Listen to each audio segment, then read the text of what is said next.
menjadi imam dan melihat ada makmum yang masih isbal, apakah kita wajib mengingatkan? Begitu juga jika kita melihat imam masih isbal, apakah kita tetap bermakmum kepada imam tersebut? Ustaz mohon doanya untuk mertua saya yang dirawat di rumah sakit. Baik, tentu saja iya. Kalau kita lihat kemungkaran, isbal adalah haram dalam agama. Dan Bapak Ibu bisa kembali ke ceramah saya di YouTube, ada di web resmi di www.khalidbasalamah.com, ada ceramah tentang al-kabair, dosa-dosa besar. Dan dosa besar kesekian ada masalah isbal. Panjang lebar saya jelaskan di situ dalil-dalil para ulama. Memang ini haram dalam agama bagi laki-laki, tidak boleh menutup mata kakinya. Baik, bagaimana kalau kita lihat dalam sholat ada orang lakukan? Ya kita lihat, wajib kita ingkar mungkar. Kalau lagi sholat jangan diingkari. Tapi kalau belum sholat kita bisa datang antara azan dan iqamah. Assalamualaikum Pak, Waalaikumsalam. Pak bisa saya kasih masukan sebentar? Oh ya silakan. Biasanya orang kalau dikasih masukan dengan santun insya Allah mau. Saya berapa kali lakukan orang terima kok, gitu kan. Lalu kemudian kita bilang, ada hadis Nabi Pak, kalau orang yang tertutup mata kakinya, ya laki-laki dalam sholat tidak diterima sholatnya. Ada hadis Nabi berbunyi. Ada hadis Nabi mengatakan 3 orang yang berat siksaannya pada hari kiamat. Allah tidak akan melihatnya. Ya. Di antaranya salah satu adalah isbal, orang yang musbil, kemudian orang yang mannan, sebut-sebut kebaikannya, dan orang yang bersumpah palsu untuk melakukan dagangannya. Mudah-mudahan Bapak bisa faham, bisa digulung celananya sementara karena mau sholat. Makasih ya Pak, jalan tinggal. Sudah selesai. Ma'ruf nahi mungkar. Kalau sudah terlanjur sholat, habis sholat kita datang kepada dia. Bagaimana kalau imam itu musbil? Kita lihat sekarang. Kalau dia imam tetap dan memang dasarnya kita belum tahu sebelumnya, lalu kita sholat, kita ikut sholat, nggak ada masalah. Nggak ada masalah, karena ini hukum tidak tahu. Ulama fikih mengatakan boleh dan sah sholatnya orang di belakang imam yang majhulul hal. Majhul hal itu tidak jelas statusnya.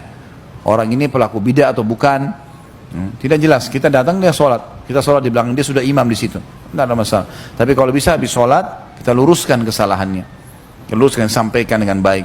Maaf Pak Imam, apa sudah tahu Pak Imam kira-kira sudah pernah dengar gak hadis seperti ini? Saya bukan menggurui ya, gitu. Mungkin subhanallah dia tidak tahu. Banyak orang begitu. Malah orang-orang yang punya pengaruh seperti ini, kalau dia bisa faham, mungkin dia bisa dakwakan untuk jamaahnya. Jadi kita coba lakukan. Kalau tidak bisa maka minimal dengan dalam. Apakah boleh menggulung celana saat sholat supaya tidak isbal? Boleh.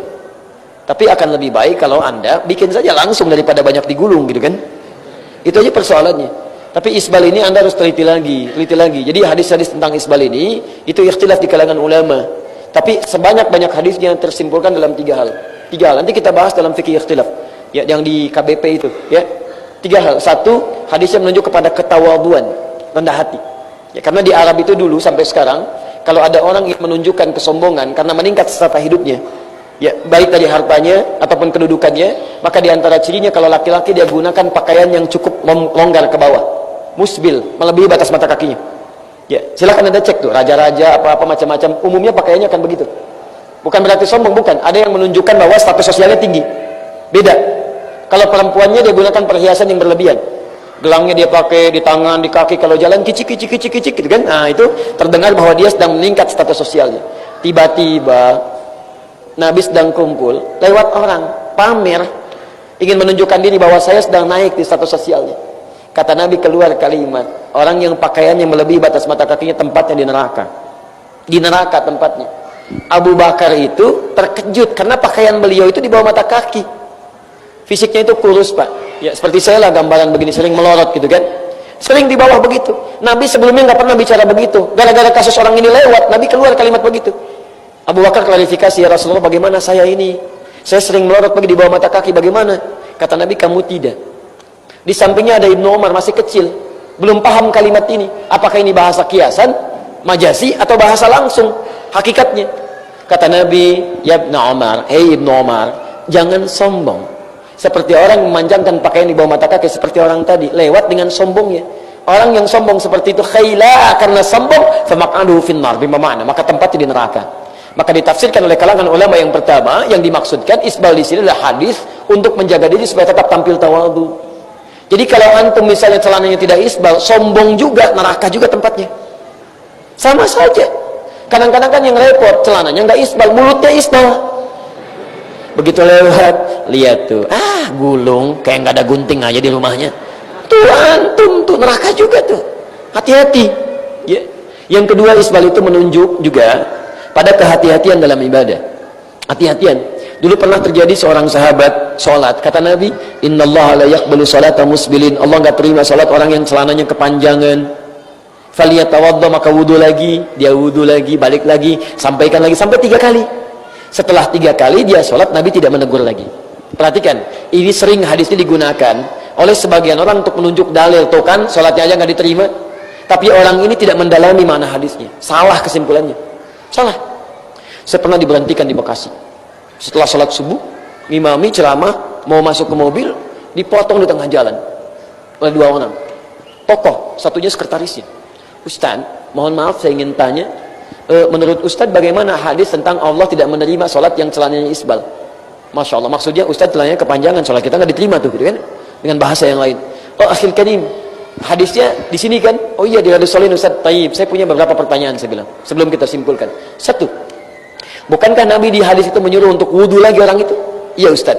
Baca hadisnya? Iya Ustaz. Pertanyaan saya, kalau yang salah celananya kenapa disuruh wudu? Harusnya ganti celana. Kalau yang salah celananya harusnya ganti pakaian, bukan disuruh wudu. Diam. Baik, pertanyaan kedua, kalau yang keliru celananya, bukankah dia wudu sampai 3 kali dan yang ketiga dia sholat tidak ditegur lagi oleh Nabi? Iya. Bukankah mengenakan pakaian yang sama? Iya. Pertanyaan saya, kalau yang salah pakaiannya, kenapa saat yang ketiga Nabi tidak menegur lagi? Mendiamkan, membenarkan sholat dengan pakaian yang sama. Diam. Saya bilang, akhi, disinilah pentingnya belajar hadis dengan mendalami ilmu hadis. Lihat asbabul wurudnya. Ternyata ketika dicek di asbabul wurud, dia wudu, dia lihat belum sadar. Pada yang ketiga, dia sadar. Dia lihat ternyata ketika pakaiannya kepanjangan, saat mengusap, membasuh bagian kakinya, ada yang tidak terbasuh dengan sempurna, ketutup oleh bagian pakaian tadi. Dia menduga ini mungkin yang dimaksudkan oleh Nabi. Begitu dia basuh, dia sholat, Nabi tidak menegur lagi. Maka yang kedua ini disimpulkan oleh para ulama, hadis isbal ini adalah kehati-hatian dalam ibadah. Maka antum tolong gunakan pakaian dengan hati-hati supaya tidak mengganggu dalam proses ibadah. Mungkin saat wudhu terbasuh dengan sempurna, tapi saat jalan najis menempel tanpa antum tidak sadari, terbawa, tergusur dan sebagainya. Makanya coba bikin yang kira-kira ketika Anda digunakan, baik digunakan tapi juga bisa dijadikan sebagai langkah preventif supaya kotoran-kotoran tidak menempel. Bikin. Saya selalu bikin pakaian tuh, celana misal kalau saya di atas mata kaki sedikit tuh. Tapi ya begini sifatnya, fisiknya. Kadang-kadang yang melorot lagi, kadang melorot lagi. Ya, tapi kadang-kadang ada orang kreatif. Begitu ngelihat, Masya Allah digambar video, ceklik, foto, tampilkan. Nih Ustadz nih, Masya Allah. Kadang isbal, kadang tidak, muazanah. Masya Allah. Itu kadang-kadang tuh, kasihan gitu. Kasihan. Hidupnya masih sempat menurut saya itu, sempat-sempatnya. Ngeliatin video, Masya Allah, untuk cari kesalahan sekian menit kesekian ada salah keluarin la haula wala quwata illa billah, ya alhamdulillah gitu kan, masih ada perhatian. Alhamdulillah, kalau benar kan kita koreksi, maaf saya salah di sini, tolong tinggalkan pendapat saya, yang benar yang ini kerjakan, nggak ada masalah di situ, ya. Tapi ya harus juga ditempuh dengan cara yang benar supaya jadi baik di situ. Yang ketiga teman-teman, itu hadis-hadis terkait dengan keindahan dalam berpakaian, kepantasan. Innallaha jamilun yuhibbul jamal. Karena itu di zaman Nabi sekalipun ada yang isbal, ada yang tidak, itu Masya Allah penampilannya itu sesuai dengan asas kepantasan. Jadi jangan sampai saya ingin menjaga supaya tidak isbal, Masya Allah besok ke kantor pakai dasi, pakai jas, Masya Allah pakai kemeja, begitu celana ngatungnya luar biasa ke atas, itu kan gak enak dipandang juga gitu kan. Dicari yang sebaik-baiknya, sesuainya, terapkan dalam kehidupan yang 3 ini. Karena itu ada yang ingin ketat, saya ingin selamat aja deh, cari yang selamat, saya gak mau isbal. Jangan dipersalahkan, itu pilihan, jangan saling mencela. Karena itu pilihan, dia mengambil hadis untuk yang paling ketat, dia tafsirkan itu. Tapi juga jangan mencela orang yang barangkali, ya menurut dia pantasnya dia tidak isbal, dia isbal misalnya, jangan dicela juga. Dan dia Masya Allah ketika mau sholat dia bersihkan, dia gulung supaya nyaman. Enggak usah saling mencela. Dan celaan itu justru yang mengantarkan Anda ke dalam neraka. Masya Allah lewat, di tempat antum ada banjir juga? Enggak. Kok ngatung? Gitu ya? Nggak usah lain seperti itu, nggak ada kerjaan.